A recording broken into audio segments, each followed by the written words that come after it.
to an episode of Historically Marked. I am in downtown Syracuse, New York at Clinton Square, and I apologize for the loud noises in the background. There's a festival going on here. There always is one, as a matter of fact, every weekend in season. But I'm going to show you around this historic area. There are a few markers here. Come join me. Here we go. All right, so this is a Polish festival going on in a Rihanna cover band. Well, they were singing Rick Springfield songs earlier. But, yeah, I mean, it's a nice social community gathering point. They have all kinds of festivals here, like I said, and I happen to be at the Polish one.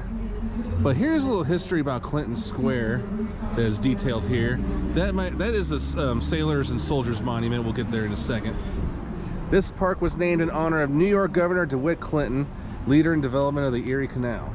Formed at the juncture of Genesee Street, a key part of the New York State's early turnpike system, Salina Street, the road to the valuable salt works at Onondaga Lake, and the Erie Canal, the 19th century engineering marvel that united a young nation, becoming a focus for commerce, transportation, civic architecture, and public events.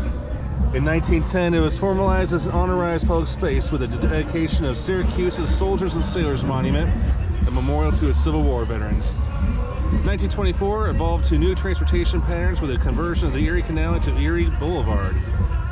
And then 2001, rededicated as a multiple-use renewed civic landscape with unification of its north and south features and restoration of the Soldiers and Sailors Monument. All right. Oh, Bruno Mars sounded like. Okay. All right. Here is just the sponsors of this plaque. Okay, and now here is something I hope to do a series on in the future, but this goes a long way. This is Lafayette's tour. General Lafayette when he did his final tour of the United States. But here on June 9th, 1825, he was welcomed at Williston's Mansion House where he breakfasted and was addressed by Judge Foreman. Okay, cool. Let's see what else this park has got. So, in the past and present, this was a public ice skating rink, and I believe it still is during the winter season, but this is a picture of those skating on the frozen canal in 1900. But this talks all about it.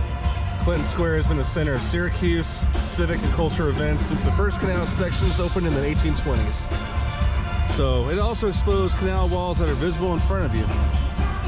Well, unfortunately, of course, there's a lot of people and a lot of stuff going on, so I'm not really going to go that way. But I'm going to go ahead and veer right over here.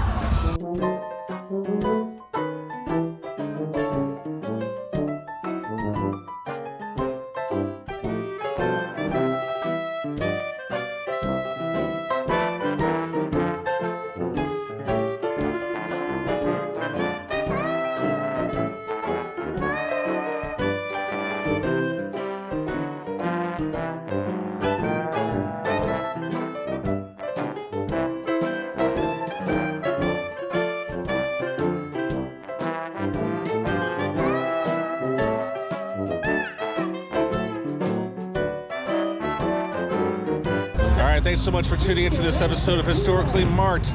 I am Jason, and I know this is kind of a short but sweet episode, but I didn't want to leave out Clinton Square while I was here in Syracuse, New York. So, I am Jason, signing off.